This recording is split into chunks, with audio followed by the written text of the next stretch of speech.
She said it without even looking at me. Her eyes stayed fixed on her phone as if I were just background noise. "If you don't like it, you can leave," she said calmly, like she was talking about the weather. Then she turned around and walked away, leaving me standing in the middle of our living room, shocked and speechless.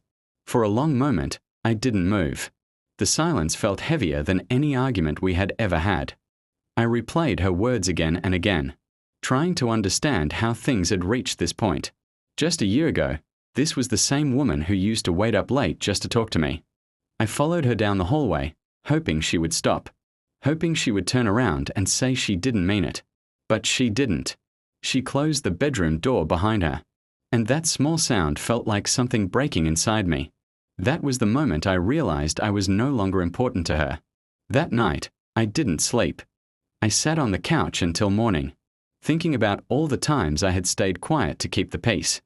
I remembered how often I had ignored my own feelings just to avoid fights. Slowly, I began to see a pattern I had refused to notice before. The next day, she acted as if nothing had happened. She moved around the house, busy and distant, barely acknowledging me. When I tried to talk, she brushed me off again, making it clear she had already made up her mind about where I stood. Something changed in me then. Instead of begging or arguing, I went quiet. I started focusing on myself, on my work, on rebuilding the confidence I had slowly lost. I stopped chasing conversations that were clearly unwanted. Weeks passed, and she noticed the difference. She began asking where I was going, why I was always busy, why I seemed so calm. For the first time in a long while, I didn't rush to explain myself. I simply said I needed space. One evening, she finally sat across from me and asked if I was planning to leave. Her voice wasn't angry this time. It was uncertain.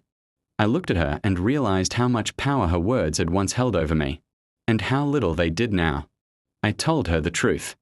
I said that when she told me I could leave, something inside me listened. I explained how ignored and disrespected I had felt for a long time. She tried to interrupt, but I calmly finished what I had to say. She cried that night, saying she never thought I would actually consider walking away.